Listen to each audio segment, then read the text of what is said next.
of wanted me to say, here's Marge, and leave. But I really couldn't. She's done so many things. She is currently the Senior Director of the Children, Youth, and Families Program for the Heintz Endowments, which is in Pittsburgh.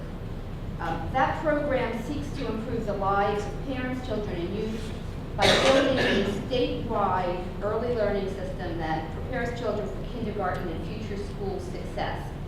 The theme and the reason I cherry-picked some of the things, and the many things that Marge has done, is so much of it is built on a collaborative model.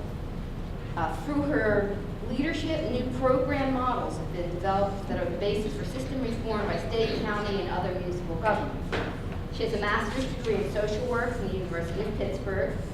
Early in her career, she was a teacher, a child therapist, and a program director for autistic children. And she also served in policy positions in state and county government, working on issues in child abuse, children's mental health, mental retardation, and drug and alcohol. She has shaped a prevention agenda for the endowments that elevates the profile of an issue, galvanizes the community around developing solutions, and works in partnership with the community and the public sector. Does that sound familiar to what we're trying to do here in York?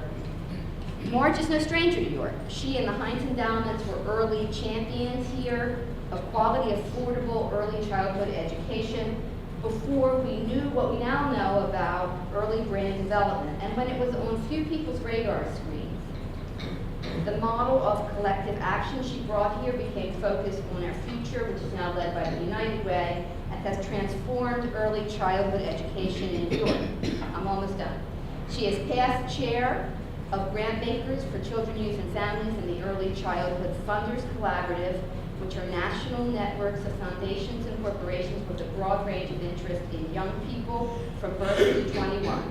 She is an active member of the Pittsburgh community, has received many, many honors as one of Pittsburgh's outstanding women for her accomplishments and contributions on behalf of children and families. Please join me in welcoming Marge to York.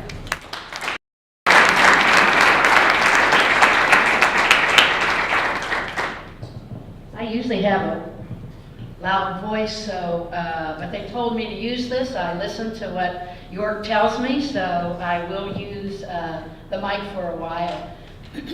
Thank you so much for inviting me to be with you today. It really does feel like family here. I know so many of you, either by name or by working over a number of years on a number of issues. You know, I work for a family foundation, so it's always nice to sort of surround yourself with folks that support you. I was here 15 years ago, and you as a community were really the inspiration. You had come together as a community to invest in raising the quality of your early childhood programs, and you met that challenge by raising a significant amount of endowment dollars. There's a number attached to it. Early on, you were trying to raise $750,000, and I think you met that challenge, and excuse me, and then some. And I must say, you know, like all families, they give their children a little bit of a challenge. Well, you gave me a big challenge today. First of all, the hour of the presentation. When I was here in 1999, I spoke at noon, and we had a nice lunch, and you were awake, so that's a pretty big challenge. The second challenge was I'm not bringing a $500,000 check with me to serve as that challenge grant. I'm sorry about that.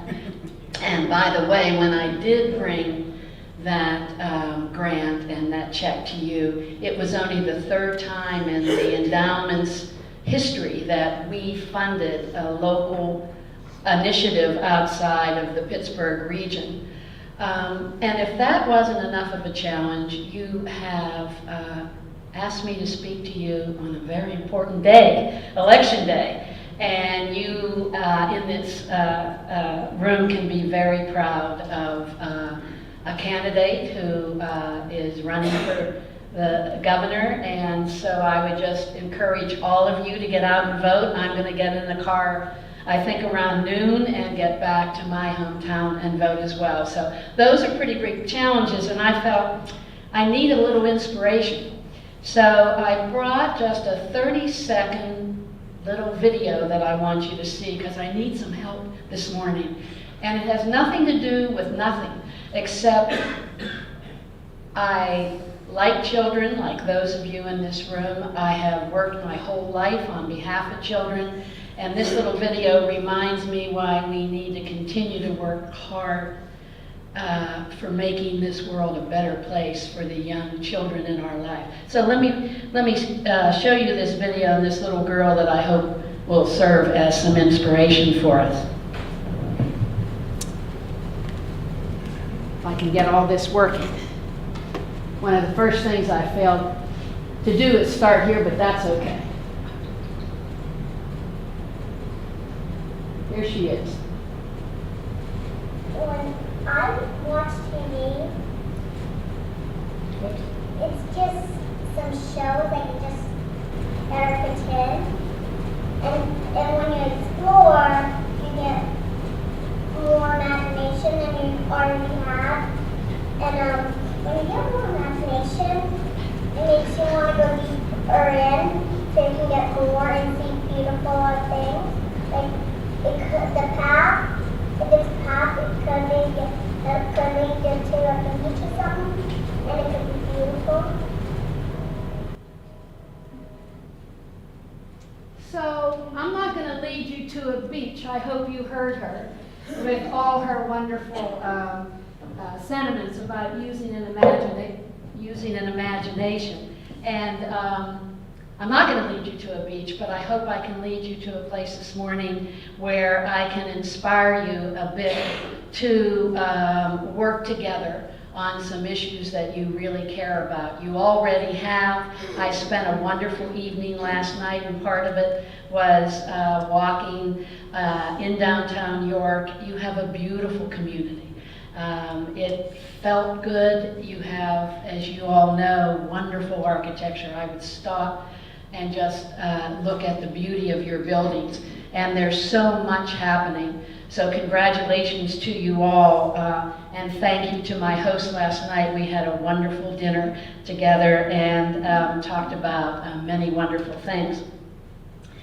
So not the beach, but a place of inspiration. For the Heintz Endowments, our journey began almost 30 years ago, departing from what I'm going to call a business as usual approach to grant making.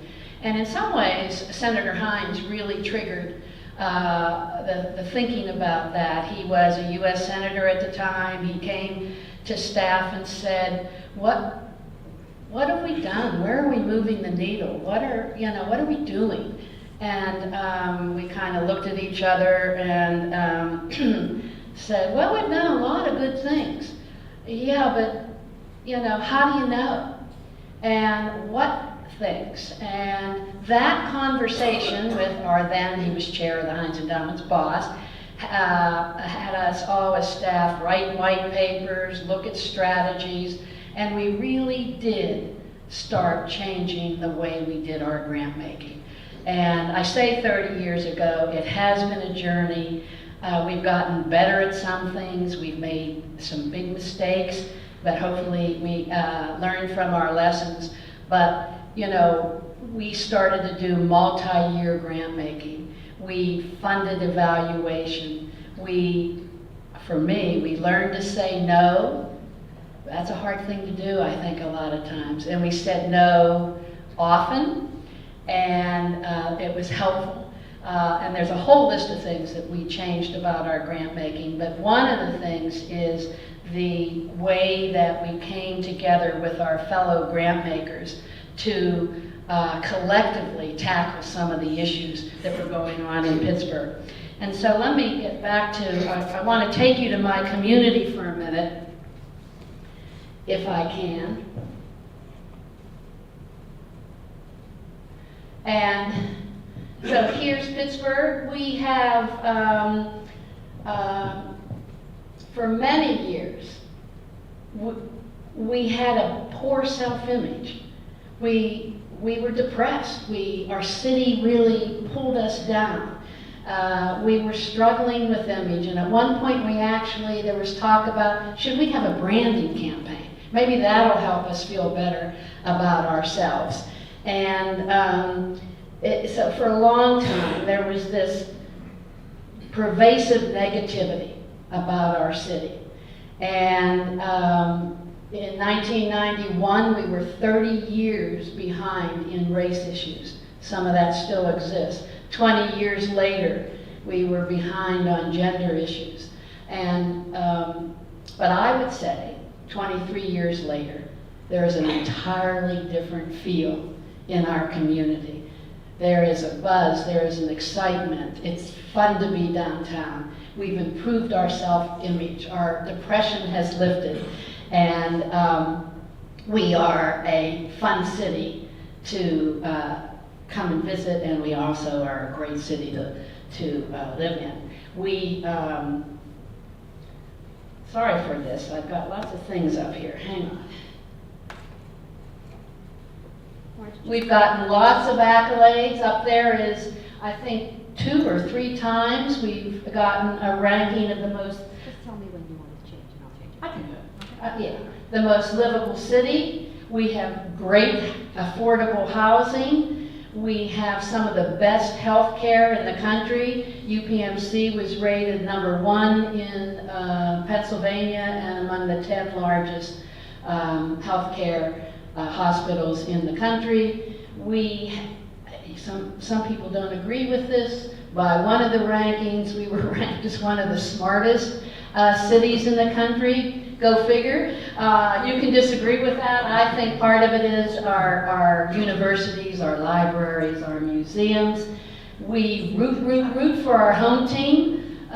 Most recently, I must say, there's a little depression about our hockey team, the Penguins, who didn't win didn't get to the next round of the Stanley Cup, but we root anyway.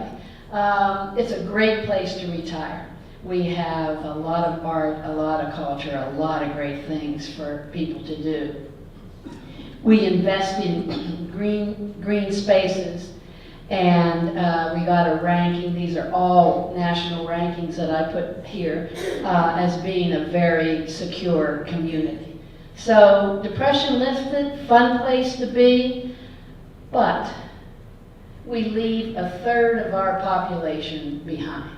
And I want to spend just a second or two on this. Far too many families and children in our region are hungry. Like you, poverty among young children is growing. 1 in 6 in Allegheny County. We have a lot of homeless children. We have children who have lost their health insurance, and children of working families who can't get to high-quality child care programs because there's no subsidy, and can't get to after-school programs because they can't afford them. The interesting fact about poverty, and I just want to take a minute, this is the 50th anniversary of the war on poverty in this country, and we have really moved the needle on senior poverty. It's been improved by 2/3, and yet we are increasing the amount of children in poverty, and your community shares in that, like our community in Pittsburgh. One of the most embarrassing to some of us is we have the highest rate of poverty among working age African Americans of the 40 largest metropolitans, regions, nothing to be proud of. I want to read you this quote by Ralph Smith. I don't like to usually read from PowerPoints, but I heard him talk at a grant makers function, and it just, I love this quote. He said, he's the vice president of the Annie E. Casey Foundation. Many of you may know him and his work. He said, "How can we know as much as we do, spend as much as we do, care as much as we say we do, and still accomplish so little for so many children over so long a period of time, as to permanently compromise their ability to grow up to be productive adults, caring parents, and good citizens. I don't know if I can give the answer to that, or if any of us can. I do think we care. But for sure, we have not moved the needle a lot on some areas, and we have a long way to go. So if you remember the little girl in the video, imagine if your community and, excuse me, my community, that every child was able to be in a high-quality early childhood program, every child, that they would have the health care they needed, that they had parents or caretakers that were loving and supportive, and that every child had an after-school program that could help them in their academics, but help them find the art, or like that little girl, the imagination that so many children want, and that we would have high-quality public education. Imagine, as my little friend said, what a beautiful path we would create. So what I'm going to do this morning, very quickly, I have this slide and then one more, but I want to talk about this timeline. I put together, thinking about, we couldn't have done this alone. There is no way that funding one program or one good person or one charismatic leader was going to get us far enough ahead to tackle some of those problems that you see. And we have made remarkable progress, but not enough. So that we knew we had to come together in a very different way, as I said, not business as usual. And so I've picked a couple examples, and I'm hoping to leave enough time where we can talk about some and add some more.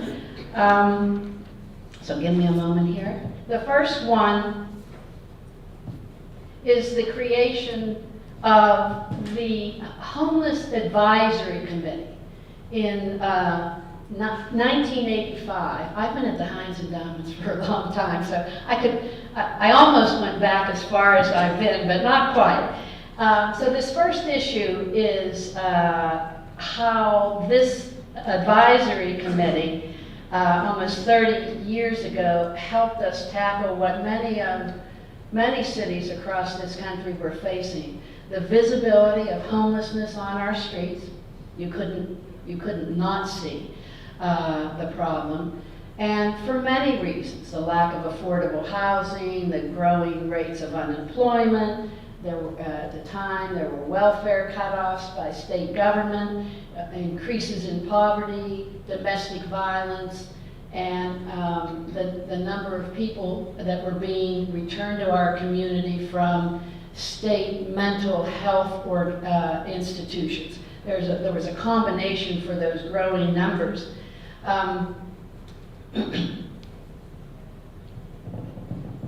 So I'm going to start by talking about one of the first conditions of this collaboration or collective.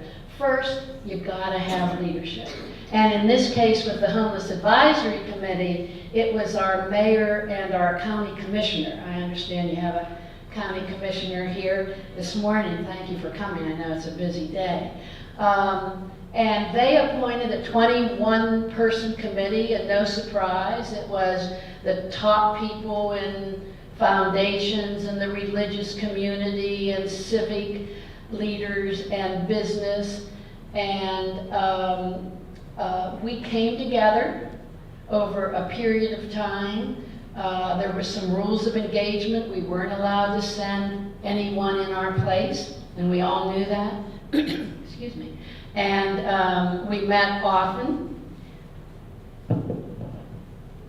The second condition is, and this is really important, that group, with some staffing that I'll get to, really formed a common vision of what we were going to do about tackling homelessness in our community. And you might be surprised at some of the vision. We in fact said, we don't want to institutionalize shelters in our community. And every one of us in business and corporations and in philanthropy were getting requests that we couldn't fund. So many requests for funding from these shelters. And we said as a community around this common vision, we will keep people safe and have a place to stay. So we will have shelters, but we're going to reduce them.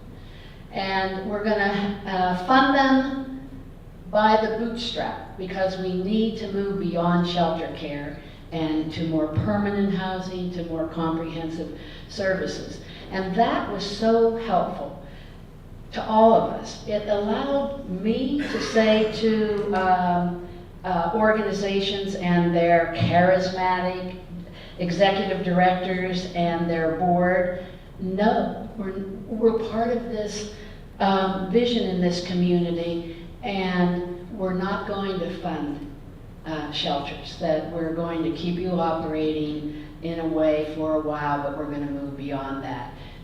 Corporations love it. They didn't have the staff to be able to review all the proposals, so their ability to, help to say no, but know that there was a larger group that was working on this was very important. We actually reduced the number of shelters from 25 to 17 in our community. That doesn't sound like a large number, but in this case it was. And what we set up was to make sure that anyone who needed a shelter had a place to stay overnight.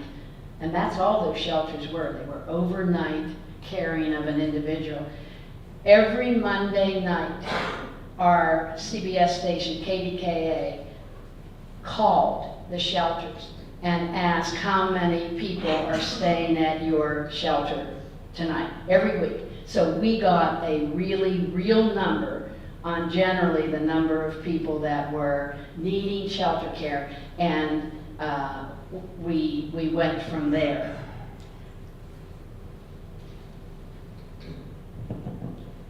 The third condition is you need sustained, I could have put involvement, yes, that too, but sustained investment. Sometimes it didn't take money. An example, on the Homeless Advisory Committee, there was an RFP from the state that was going to release a lot of money to communities to fund housing, bridge housing. It's a type of program that allows individuals to stay longer than just the overnight stay.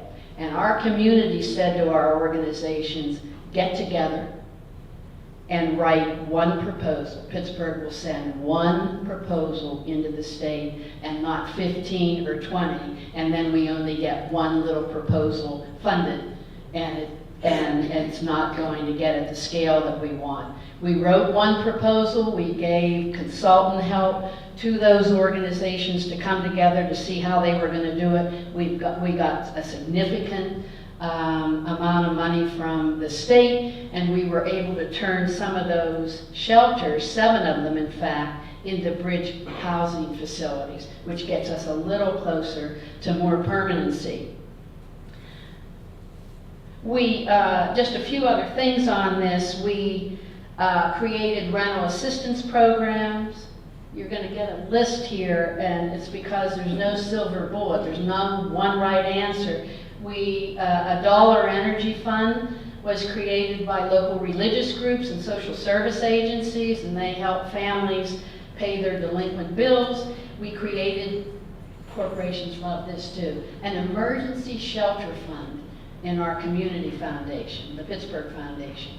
And we all pooled our resources, and that fund was helpful just to give some capital money to some of the shelters. So again, the corporations could say, we gave. Go to the Pittsburgh Foundation, and I was staff at the time there, and they'll review your proposal. And some of the corporations gave $20,000 to the fund, and some gave $50,000, but it was a small amount of money, but when pulled together was really able to fund a lot of the need in our community. And it took some of the aspect of businesses and corporations not having the staff to devote to the careful thinking through of what they should do about this issue of homelessness. It was really important. They were feeling it because the homeless individuals were in their lobbies. And so they knew that it was not of course, a place to find shelter. So we took advantage of business leaders. We had Vince Sarney, some of you way back might know, he was at PPG, and Doug Danforth at Westinghouse Corporation. We put them in a video along with Senator Heintz, and we took that video around and tried to educate individuals not only about what our problem was, but what our very careful solutions were going to be. The last thing I'll end with, and on this sustained investment, we had a board meeting last Monday, and I just gave another grant on behalf of homelessness, and it was to Wood Street Commons. We created, around this time, a 259-bed facility known as Wood Street Commons. It's in downtown Pittsburgh.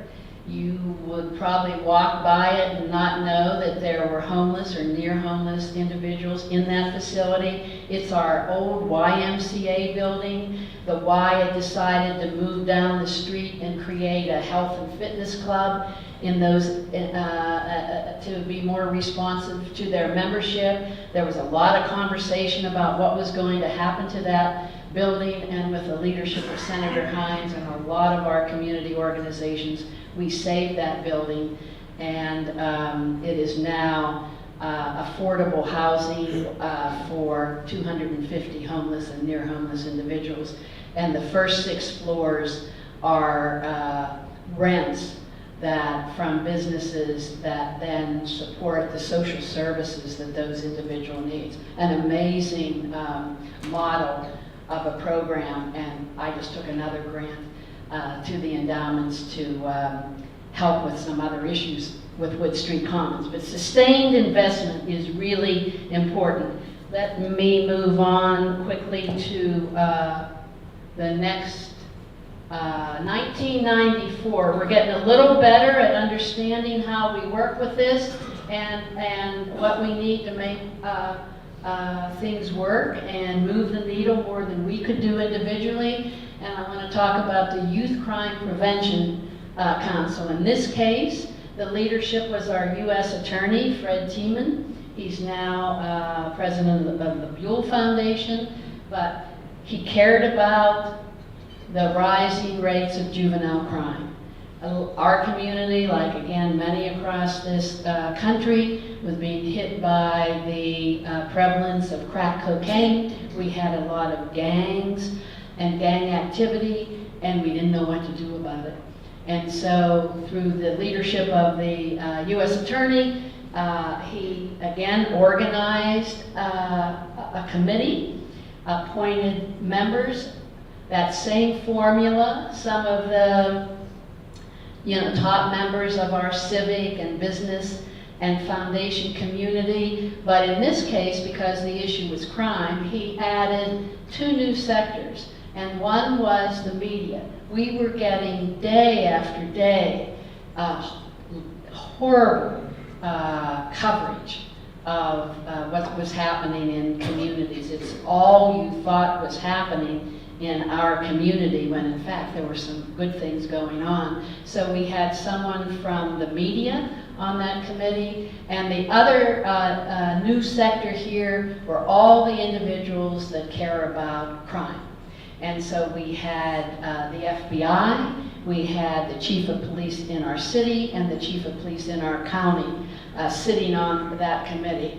And the last representation were grassroots activists, because we knew this high-powered, somewhat elite committee wasn't credible in the communities, and so we needed some very strong leadership. So leadership looked very different on that committee.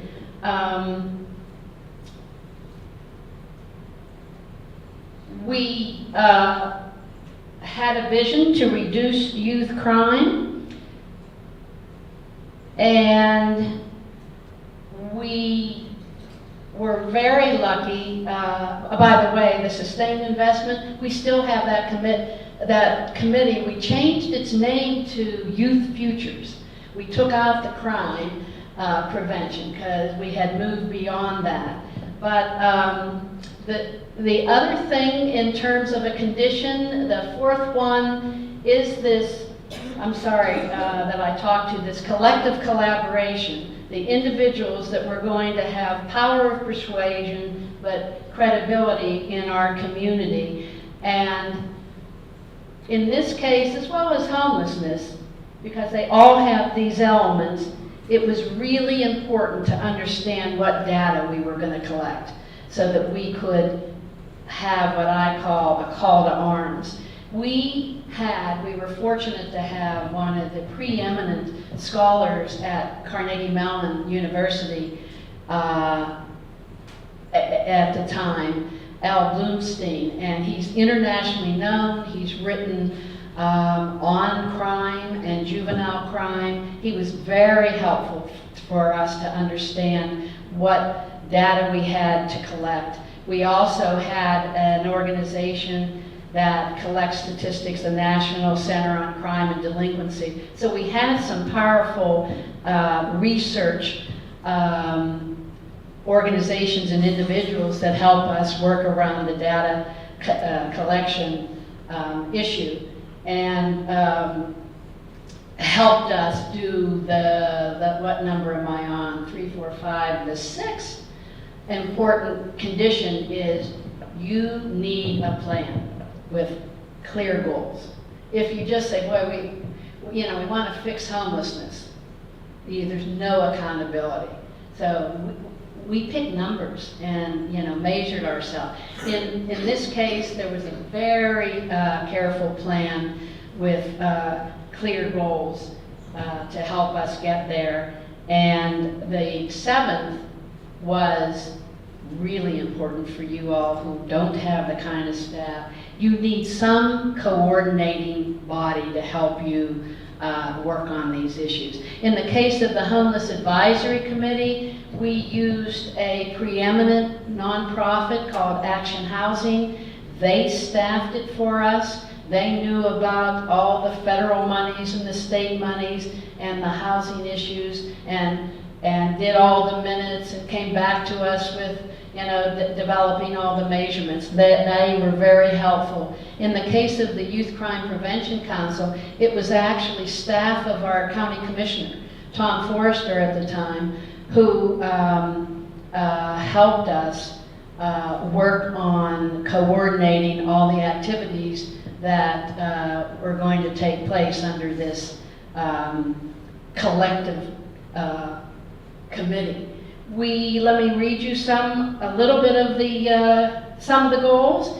In 1 year, juvenile arrest declined 13%, and violent crime declined 30%, just by virtue of us getting our heads together, going in the right direction. And statewide, I said 13 and 30, statewide those statistics were 2% and 9%. So collectively, we were able to certainly beat those odds. And as I said, no silver bullet with this issue. We created sports leagues in 12 communities. We created an organization called YouthWorks, and they were very helpful in running a campaign for summer and year-round jobs. We placed 2,448, I looked up that statistic for y'all, high school students in private and the nonprofit sector in jobs in 1996. Turf issues are plentiful in this sector, and we were able, particularly with the police, we were able to overcome a lot of the turf issues so that there's a shared database between our city and county on drug investigations. They share radio frequencies. This was new. We had a joint review of crime trends. We created 4 new family support centers. I can tell you more about that later, and because I'm almost finished here.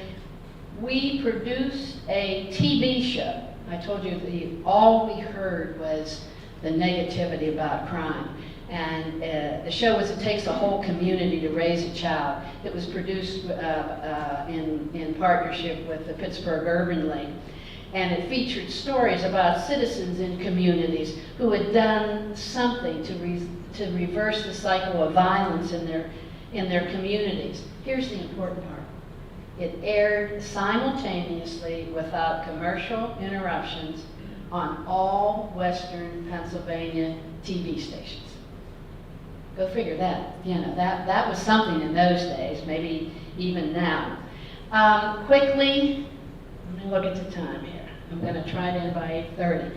I want to move on to the Early Childhood Initiative. This is what you may know Heintz about. It was certainly something that has received national attention. It was, again, leadership. We got to understand what it took and who should be on those committees. The vision here would be that 7,600 children in 80 neighborhoods would receive high quality early childhood programs. We wanted to be the first county in the country for all low-income children to access this quality. I can't tell you about I can tell you because we're still funding early childhood at the state level and in our communities. We worked very closely with our United Way and our business community, and that kind of close connection, and no surprise, is why Jim Rohr, who was the CEO of PNC Bank, has created PNC Grow Up Great and put a second round of $350 million into early childhood programs. It's a brand for PNC. Data collection, we didn't have a blip of knowledge. There was a mound of research. And two little show and tells here. One that I used and one that you all used in this community. The one that I used a lot with all the research of saying, you know, how important it is, the quality matters, was a map, and sorry that you're not going to see this, but this is a map of the United States. I showed this to my board all the time. And it says here, PA is only one of 9 states that fails to invest in preschool. And when they saw Pennsylvania there with North Dakota, South Dakota, Montana, Wyoming, Mississippi, you know, it was a wonderful eye-opener to say, wow, we better do some grant making to invest in that. You all used a wonderful chart around brain growth. You showed that, in the bottom here is the age in years, that so much brain growth happens in the first 3 years, and yet spending is at the tail end, much later in a child's life. And to convince your community and funders, let's put our resources into a child's life much earlier when the brain is developing. And this graph I used, and many others used it, and you did too in this wonderful challenge grant that your community created. I love this, by the way, and the artist, Rob Evans, many of you may know him. This was a wonderful PR effort that you had. We did have a plan with clear goals. It was 2 years in the works, so there's this, the words are called patient capital.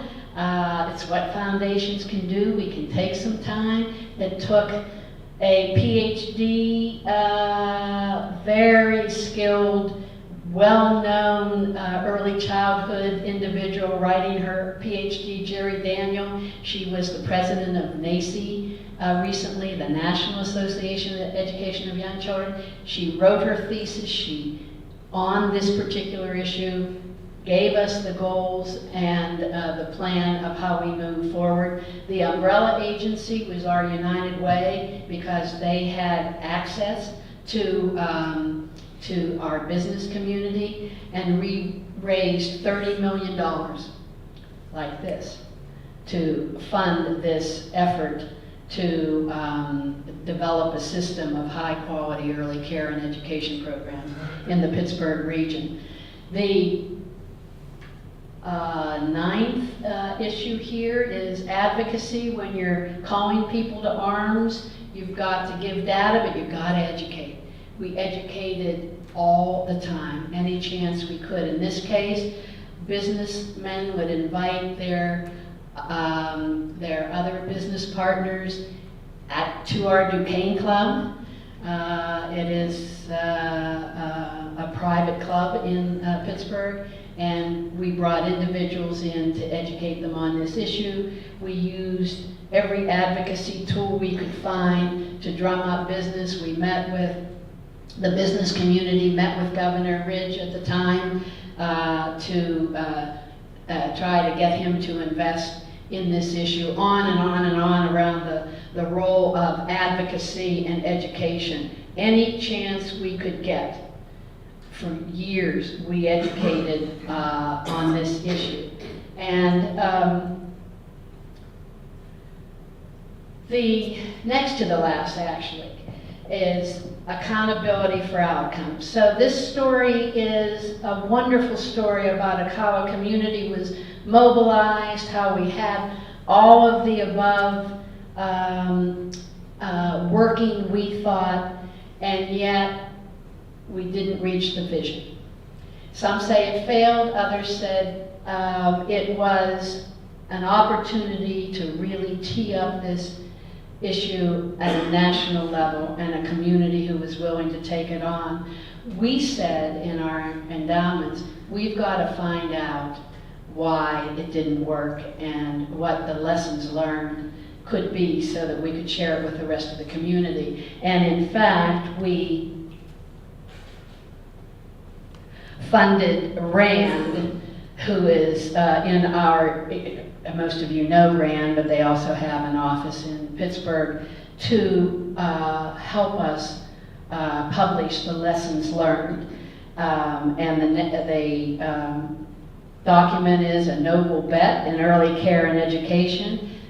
This is the smaller version of it, and if you're really interested in how many mistakes we made, this is the larger version, but it was very helpful, not only to philanthropy locally, but I can't tell you how many times across the country we heard, thank you for doing this, that we had to be accountable. We actually had an exit strategy and did move out of that vision, but I moved the vision into communities across the state, York being one of those communities.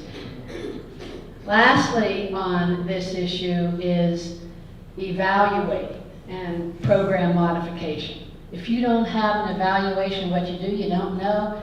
You know, any road will get you there, and you don't know where you got and why you got there. So it's important we fund evaluation. In this particular case, we continue to, but many of you might have met Dr. Steve Bagnato. He has done an amazing evaluation for us on the Early Childhood Initiative that shows in those agencies that implemented this as it was expected to be implemented, there were amazing results on children entering school, ready to learn, on the decreases in retention, on the decreases in special ed that those children needed to learn. We used Steve again to do the evaluation for pre-K counts across Pennsylvania.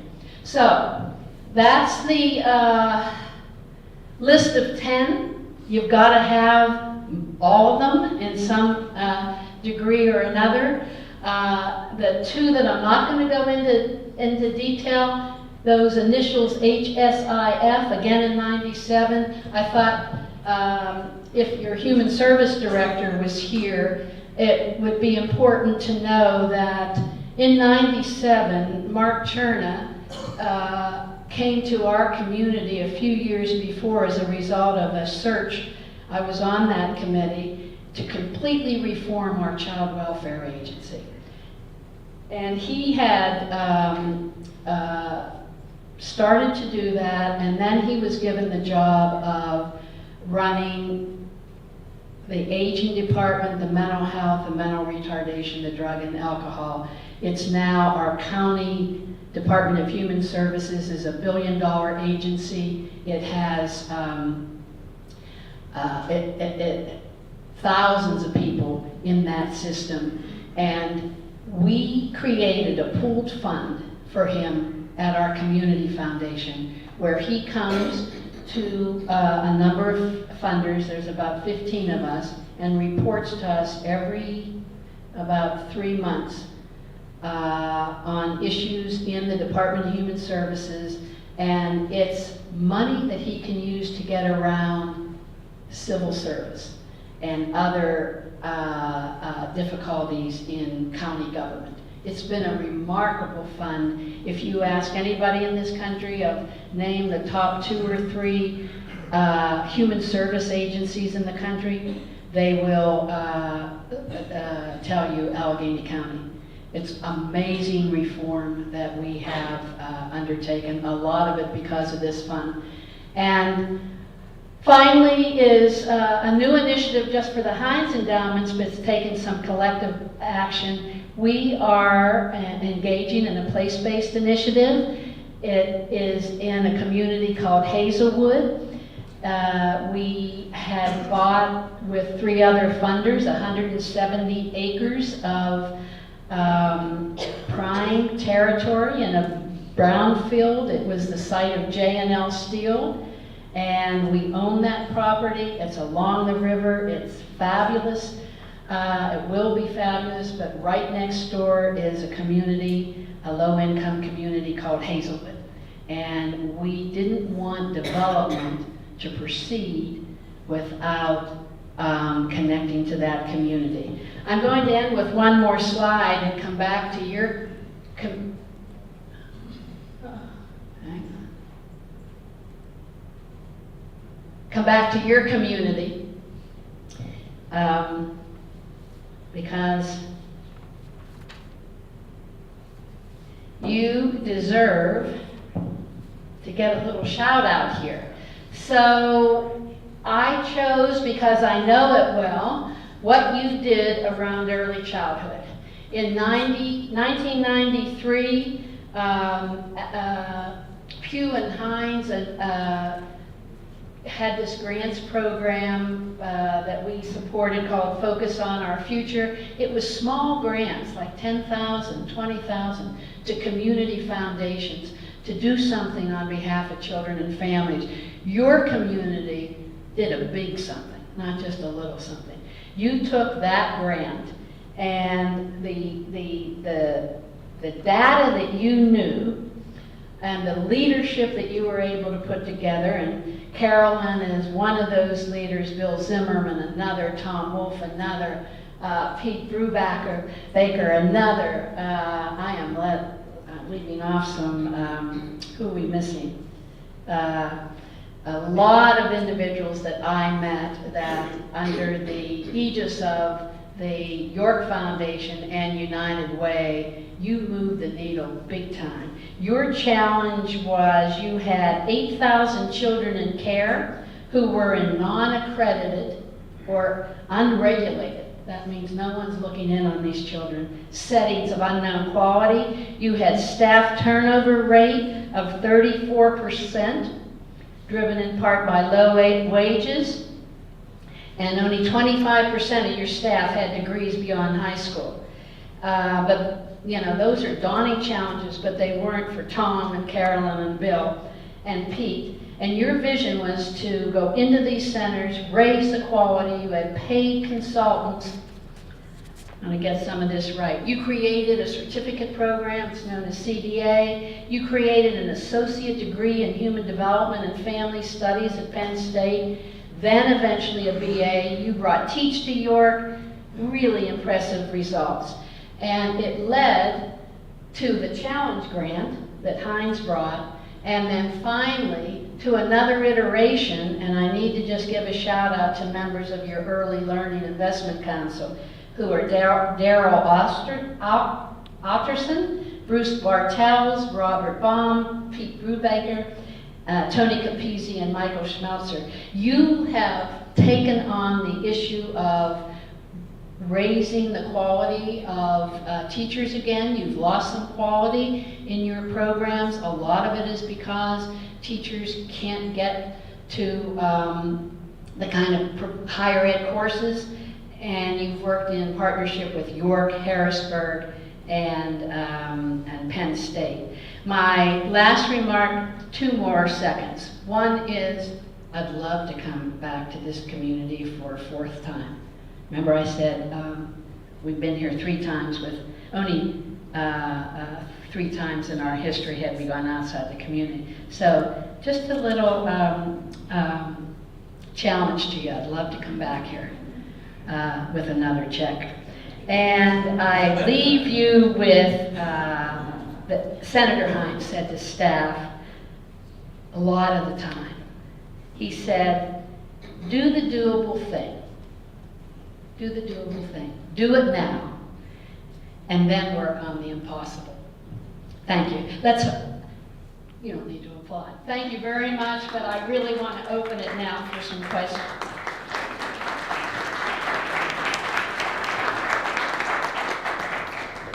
Okay, here's our homework. Here's Marge. Open for questions. Anybody who has to sneak out, please do fill out the questionnaire. Let us know if you'd like us to continue this and what you might be interested in hearing about. And can I also say, I brought 2 things, and walk in front of us or behind us if you are leaving just a little early. We have a magazine in the Heintz Endowments that we publish works of others, our grant making, but mainly to raise the visibility of the issue. And one is on education. I didn't even touch that issue today. I know you all are struggling. 23 years of a lot of funding, and we continue to struggle.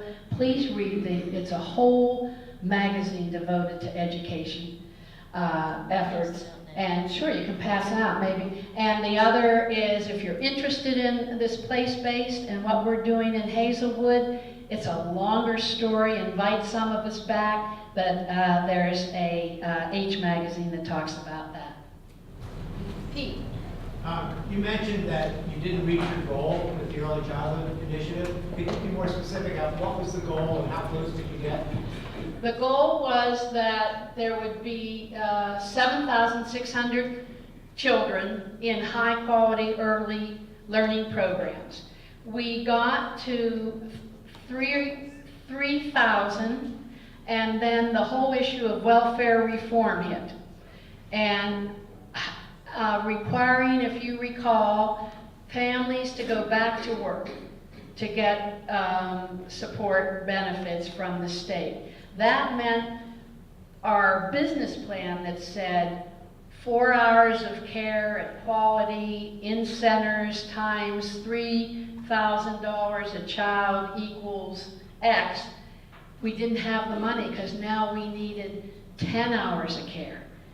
And so a lot of it was not seeing the impact of welfare reform on this vision, and the second is not having any resources at the state to increase the amount of hours. Marge, the help that you gave us was so much more than money, the technical assistance. Can you speak for a few minutes about how a funder can provide technical assistance, in what ways, in their funding? Yeah, a lot of it is just even the questions you ask. We actually created a technical assistance nonprofit, the Forbes Funds, and some of you know about that agency. That's one way.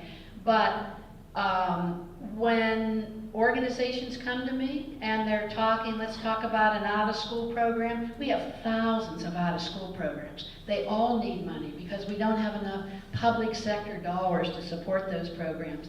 We have an effort underway that is, with our United Way, that is trying to build standards for quality in out-of-school programs. They're a patchwork of funding for them and also of program quality. And so one of the first questions I ask is, do you belong to the efforts of raising standards, building standards? Are you buying into that? And they'll either say no. If they say no, we're not interested in funding you until you get with that group, get some help, you'll get some technical assistance. So some of it is just making organizations aware of what's going on and that you expect them to have delivered quality.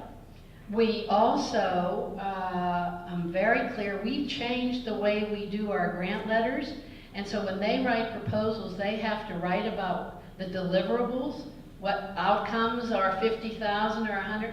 We put those outcomes in the grant letter.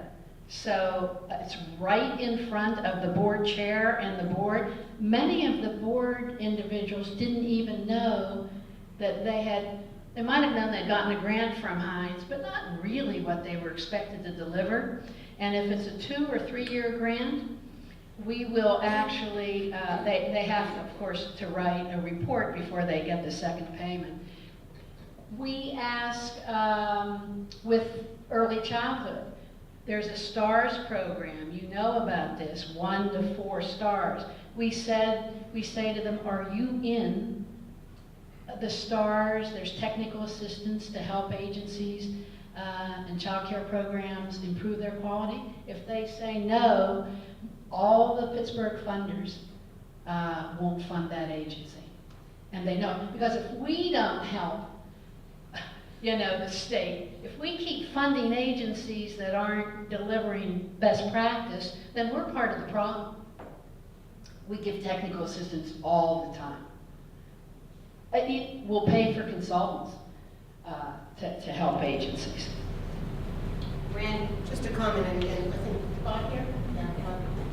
I think United Way in our community, particularly for child care, which JCC gets funds for, does exactly this. And they both require certain level of standards, as well as work with us on what that looks like in terms of outcomes and measurement. And I think they did a terrific role in our community for exactly that. Yeah, and sometimes it's not even going to the larger intermediaries. If a smaller child care program comes to me, I'll say, go to the JCC. They're one of the highest standard programs, and I'll give you the name, and I'll even call so-and-so so you can make a connection. So it's not all the time, Marge Petruska gave me technical assistance, getting people to the right people who are really doing what we call best practice.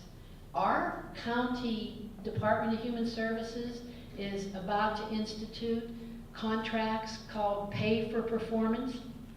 So county agencies getting money now for mental health, drug and alcohol, mental retardation services are going to be required to show outcomes.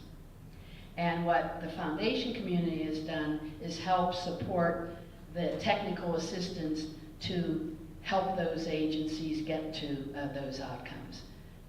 It's tough running a nonprofit, but I think we've got to be tough on them. Before, I said to someone last night, you could be just have one engine fired and run a pretty good nonprofit. You could have a charismatic director, check. Or you could have a good board, check. And you could have some funding streams, check. Now you need every one of those. A savvy director, a board that gives, a business plan, and a multitude of funding streams. In Pittsburgh, a lot of our smaller nonprofits aren't going to exist in the next 5 years unless they connect to some larger programs. programs. It's that tough now to run those businesses. And is that a good thing or not? I think it's a good thing. I think it's the demands, especially with Affordable Care Act, and I won't get into that, for data and delivery of data. Small agencies don't have IT programs, they don't have IT people, they're still doing paper and pencil data collection. They won't survive, so they've either got to go to a larger umbrella organization to help them collect that, or be part of a network of programs. I think it's a good thing. More questions? Yes. What's the single biggest challenge to a collaborative effort like this, and how do you overcome it? Yikes. I would say keeping the energy to tackle the issue over a period of time. You know, some of us like to say, oh, let's give the grant and forget about it. In this kind of collaborative, it's on the front of your mind all the time. So you've got to give it some time. If you don't have the time personally, who in your business or who in your corporation do you want to bring into this pipeline to sit at that table to be one of the thought leaders? Because a lot of it's more than grant making. It's sitting around a table and understanding the questions a businessman is going to ask, and what a human service person would ask, and what, you know, a scientist would ask. So I would say this isn't sexy work. So even with early childhood, I remember Mrs. Heintz saying, are we, Marge, ever going to declare victory and move on? And I said, not for a while. And so I think it's staying involved with your presence and your leadership, and how you do that.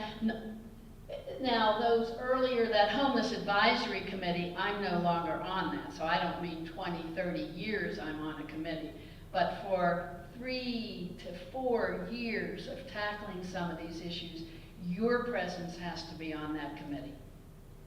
And that's tough, I know, because there's so many other demands for your time. And so to find the right person in your organization that could lend a hand to the group think is really important. Not so much the money. I mean, obviously resources are important, but sometimes it's the ability to open a door to those resources or to speak out. Like I said, we put people on videotape, so they were much more, Doug Danforth around homelessness was much more powerful being from Westinghouse than Marge Petruska at that point. You know, Senator Heintz was much more important than some of us who were on that committee. Other questions? Yeah, Jane. So what motivates people to participate in those collaboratives, especially if they're not from the foundation world, or they're from a company or corporation? Oh, I think different stories along the way. Some was, in fact, with the homeless. What motivated them was they needed to get the homeless individuals out of their lobbies. And that's not a bad thing. I mean, so they didn't know how to do that. They were very happy to have a collaborative helping them design a way out. And sometimes with youth crime, there's that sense of urgency. Wow, this community. And sometimes with early childhood, we convince people to get involved. That research on early childhood was so compelling, that businessmen for sure saw the return on investment. They got it. They need a workforce, they need good employees, and you're not going to fix it by intervening in high school. That you need to get the kids earlier, and they saw that pipeline of connections, and it was compelling, the data was compelling, and it was, through that we were able to get them engaged. A big buzz now is around out-of-school time programs. And some of that is, they work, some of them do, it's needed. A lot of it is they're getting so many requests, and there's no way any of us could manage those. Even at Heintz Endowments, we've got resources, but certainly not enough to fund the kinds of requests we're getting. So even I, with the specialties that we have on our staff say, gosh, what do I do? Throw up all the proposals and the ones that end closest to me, I'll fund those? How do you make those decisions? So sometimes it's just public or personal interest to manage better what's on your plate every day.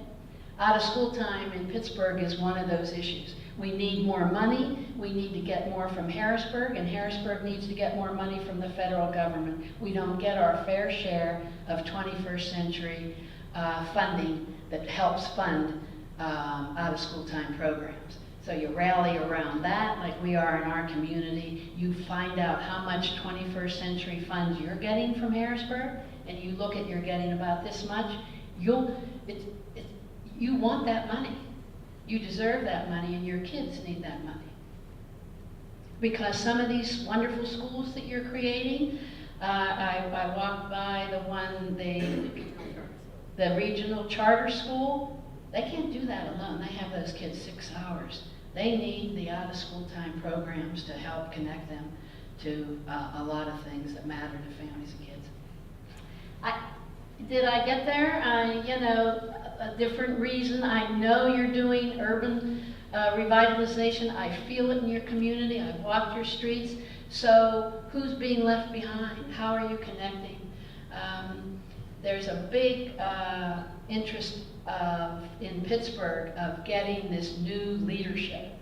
We have Google here, we have Rand, we have young people coming back into our community when we were losing population. You actually have ticked up in population here. Very, very wonderful. You want a tick up in population. We're all excited because here's a statistic. We have the highest number of U-Haul rentals in the country. Are you impressed? You know why we're impressed? Because it's youth. It's the young people who rent those U-Hauls and they're moving back to Pittsburgh. So we are trying to find ways on all our boards, on all our committees. The Forbes Fund now has someone from Google sitting with us, and he took us through this IT challenge. You need to bring, this is Margaret Petruska, who's been at this a long time. We need to bring our youth along, our young adults who are in this community really taking some great risks.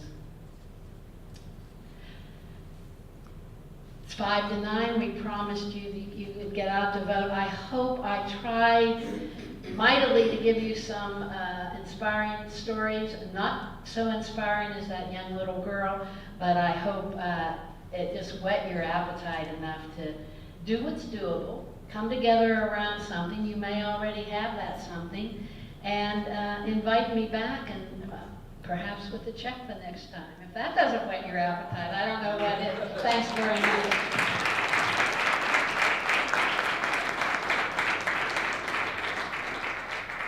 A little token of appreciation to Marge from the Arts District, the Market District. We walked yesterday in downtown York. And Kimmons, thank you so much. Oh my, thank you. Everything I like here. Thank you so much. Your public art is terrific too. It's fun. It's symbolic of the manufacturing base that you once had. You're changing a bit. But thank you very much. I do feel like many of you are family, and you made me feel welcome. Thank you. Thank you.